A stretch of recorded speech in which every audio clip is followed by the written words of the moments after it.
Jasmine freezes as her phone rings, the name on the screen making her stomach drop. It's Gino, and from the first syllable, you can tell this call isn't friendly. He's counting every transaction, every favor, every dollar like a courtroom clerk. $40,000 for money transferred to Panama, $70,000 in total when you include the lawyer fees, the trips, the gifts. Jasmine's voice trembles. Half disbelief, half panic. How did it come to this? How did a relationship she thought was love suddenly turn into a ledger of debts and accusations? Hey everyone, I'm Jessica, and welcome to Reality Spots.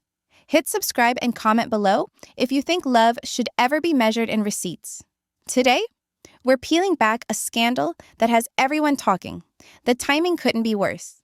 Jasmine is 3 months pregnant, and Gino isn't holding back. He's questioning her motives, hinting that her green card may have been the real prize all along. The stakes aren't just emotional, they're legal. Marriage fraud isn't something you can laugh off on TV, and suddenly a private heartbreak is a public emergency. Every word is loaded, every pause, a trap. Jasmine's panic spreads into the audience's living room.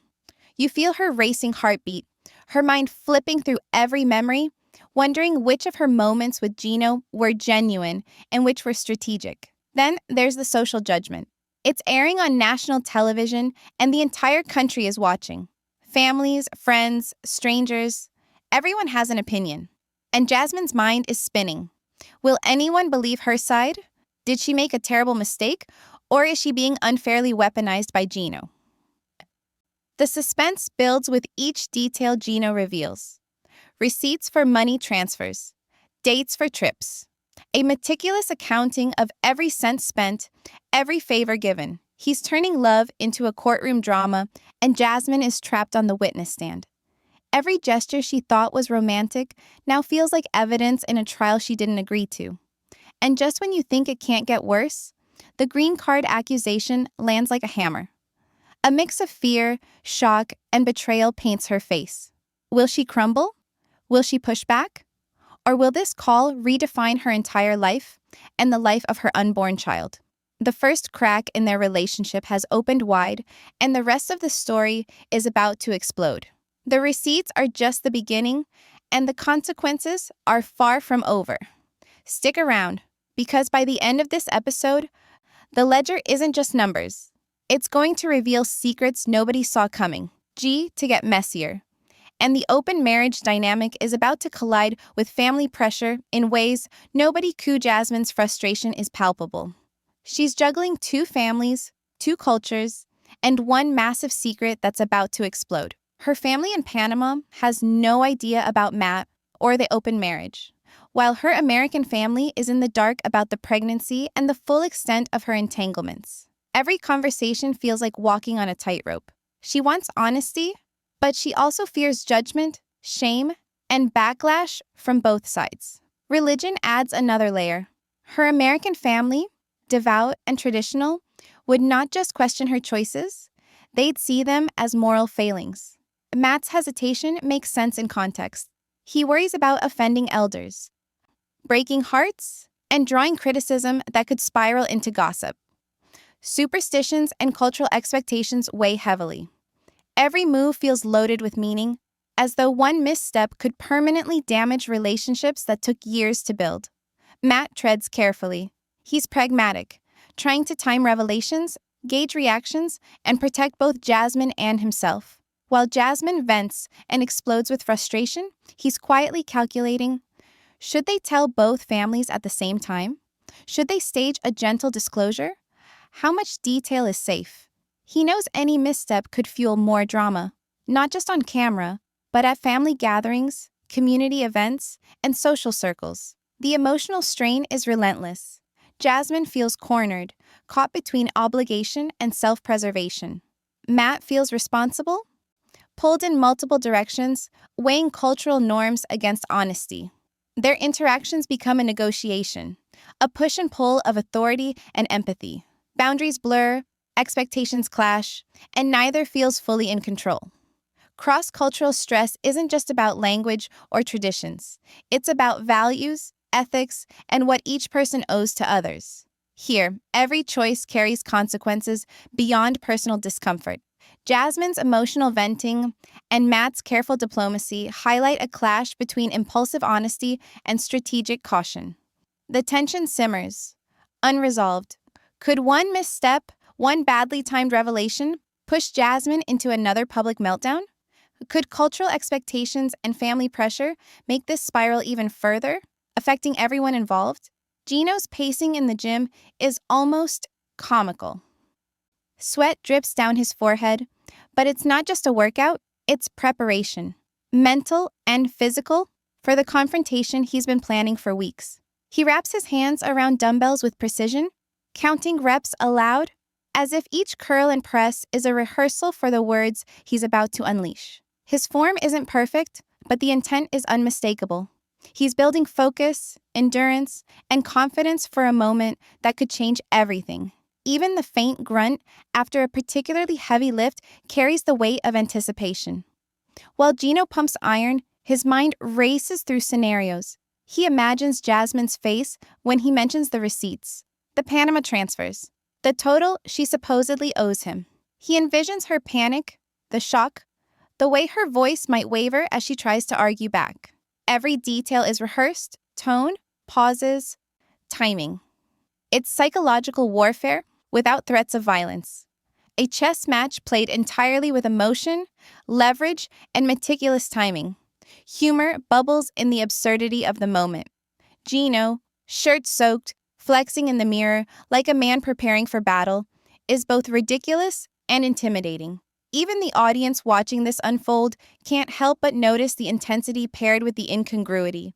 He's lifting weights for a phone call. Yet it works. Every repetition strengthens not just his body, but his sense of control.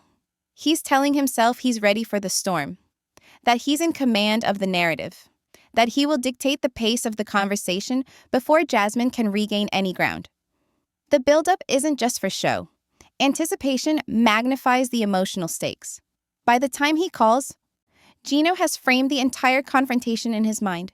Each calculated pause and carefully chosen accusation will land harder because he spent hours mentally rehearsing them. This premeditation creates suspense, and not just for Jasmine, but for everyone watching. Every viewer feels the tension, wondering whether this meticulous preparation will make him appear composed or unrelentingly cold. Matt and Jasmine, meanwhile, remain unaware of the exact storm approaching. The contrast is stark. Jasmine, panicked and reactive. Matt, cautious and tense. Gino, calculated and primed. It's a triangle of pressure, with the next move capable of toppling everything. The gym scene is a study in behavioral strategy. Sweat, effort, focus, and obsession blend into a single goal: to control the conversation, to turn receipts and accusations into leverage, to maintain dominance while keeping the audience guessing. The anticipation itself becomes a weapon, creating suspense and fear before any words are even spoken. And just when you think you understand his plan, the final tension lingers. What will Gino say when he finally talks to Jasmine? Will he stick to numbers and logic? Or will he push deeper into emotional territory, leaving no room for escape? The next moment will reveal whether Gino's preparation pays off or if Jasmine has a response that could completely flip the script. The phone buzzes again, and Jasmine answers with trembling hands. On the other end, Gino's voice is calm but sharp, each word carrying the weight of months of resentment. He doesn't waste time with small talk. He launches into the ledger, the $40,000, the Panama transfers, the gifts, the trips, all adding up to $70,000. He lays out every receipt, every transaction, every expense with surgical precision, painting a picture where love and trust are replaced by accounting and calculation. Shock floods Jasmine first. Her eyes widen, her voice catches. She can't process how quickly a relationship she thought was intimate has turned into a courtroom of numbers. Then comes shame. The green card accusation lands hard, slicing through her confidence. Did she use him? Was everything she felt for him real? Or did Gino see her as a calculated opportunist from the start? Fear creeps in next. She's pregnant, She's exposed, and now her life feels like it's teetering on the edge of something she can't control. The irony isn't lost on the audience. This was never meant to be a traditional marriage. Jasmine met Gino on a sugar baby website. The arrangement was transactional from the beginning, yet somewhere along the way, emotions tangled with money, legality, and cultural expectations. Now, what started as an unconventional agreement has spiraled into a public spectacle, with receipts acting as weapons and accusations as ammunition. Jasmine tries to push back, her voice rising, a mix of defiance and desperation. She points out the timing, her pregnancy, the public airing of the accusations. Matt's presence, even in her mind, offers a kind of anchor, a reminder that not everyone sees her as guilty. Yet Gino's calm persistence and the detailed record of expenses keep her on the defensive, forcing her to navigate a mix of truth, perception, and guilt. Each pause in the call is loaded. Will she admit anything? Or will she fight tooth and nail to reclaim her dignity? Every word could shift the balance, turning a financial tally into an emotional battlefield. For the first time, the fear in her eyes is tangible, not just anger or frustration, but genuine apprehension. She's staring down a confrontation she didn't expect to hit this hard, this personal, this public. This relationship has become a masterclass in transactional dynamics. Love, affection, and intimacy are measured in dollars, receipts, and legal threats. Every gift, every transfer, every favor is counted, cross-referenced, and weaponized. The green card accusation adds another layer of leverage, turning immigration status into a tool of fear and compliance. What started as a mutually understood sugar baby arrangement has evolved into a complex web where financial and emotional debts are constantly renegotiated, and the stakes have never been higher. The balance of power keeps shifting.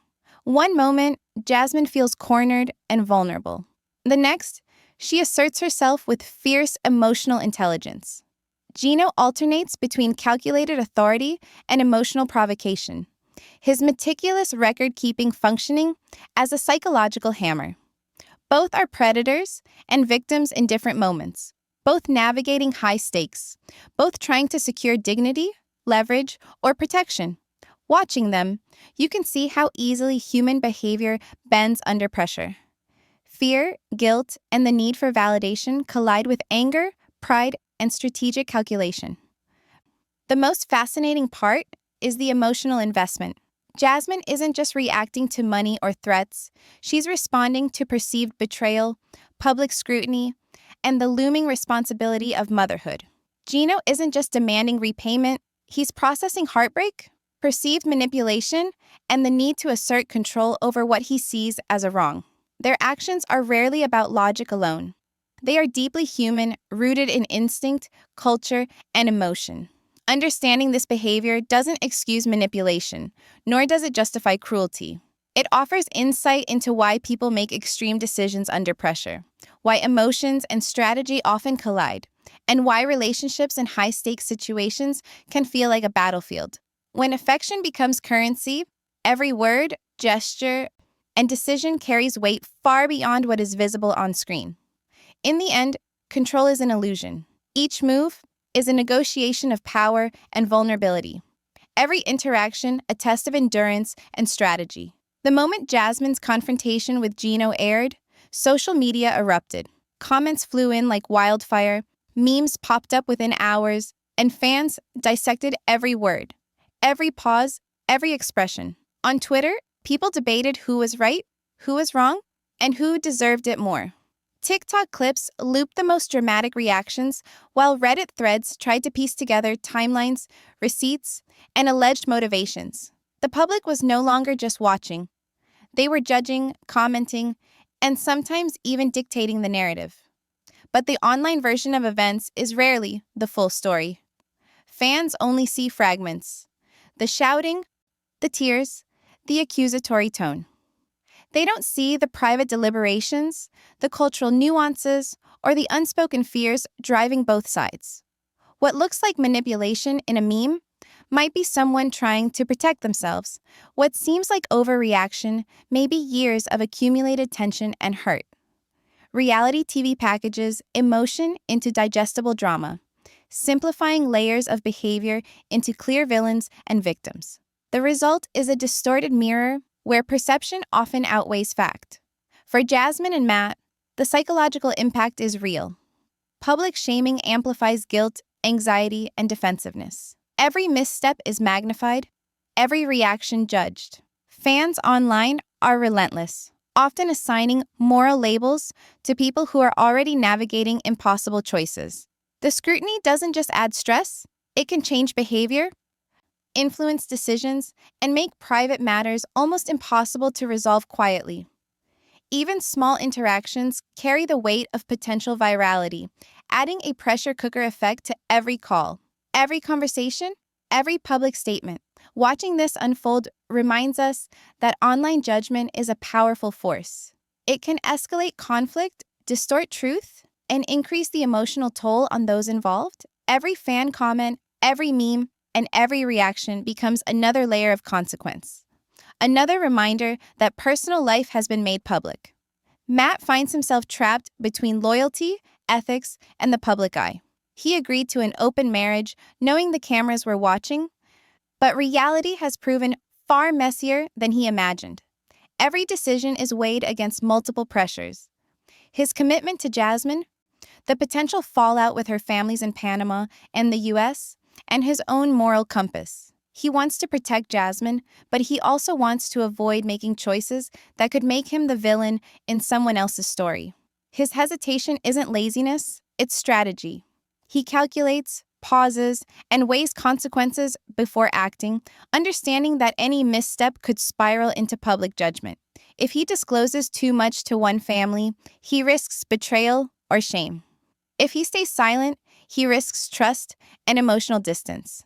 It's a delicate balance, and one misstep could undo months of careful management. Every conversation, every interaction is filtered through the lens of ethical responsibility, loyalty, and fear of misinterpretation. Televised relationships add a layer of intensity that Matt couldn't have predicted. Every personal choice is amplified, every misstep replayed and judged. He's not just managing a relationship, he's navigating audience perception, cultural expectations, and the unpredictability of reality TV editing. What might be a minor conversation in private becomes a major plot point on screen. This constant pressure forces him to consider not just what's right, but what will be perceived as right or wrong by millions of viewers. The tension builds as he tries to negotiate honesty with discretion.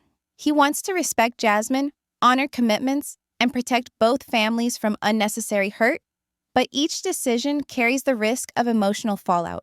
His mind races through scenarios, predicting potential reactions, trying to anticipate conflicts before they even happen.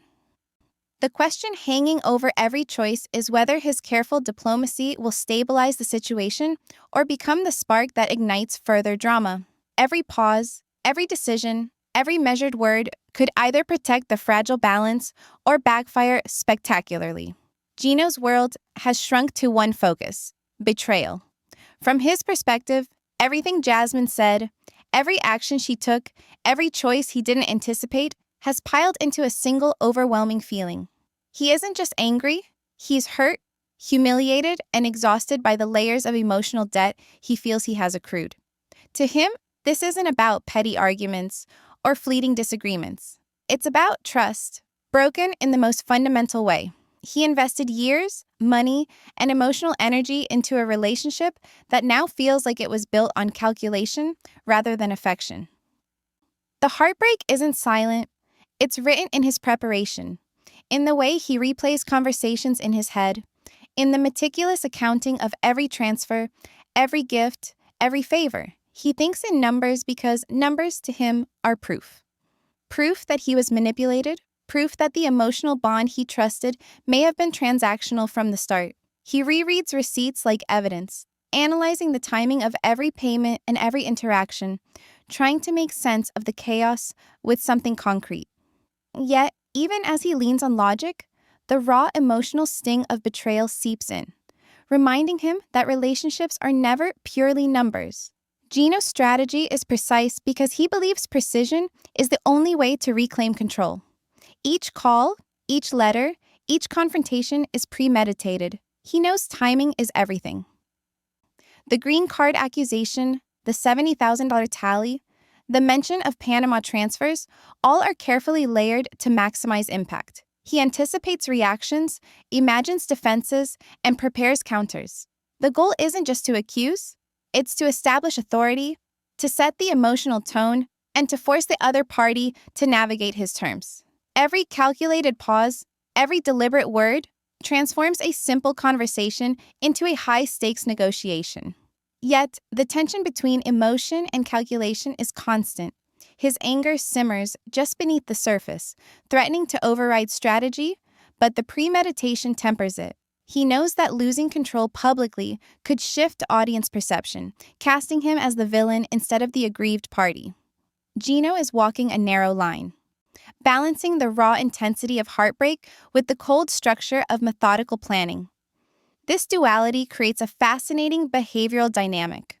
On one hand, viewers can empathize with the pain of betrayal, the frustration of perceived manipulation, the rage of being misused. On the other, they see someone consciously weaponizing emotion, transforming hurt into leverage. It's a delicate dance, and every misstep could escalate the situation legally, emotionally, and socially.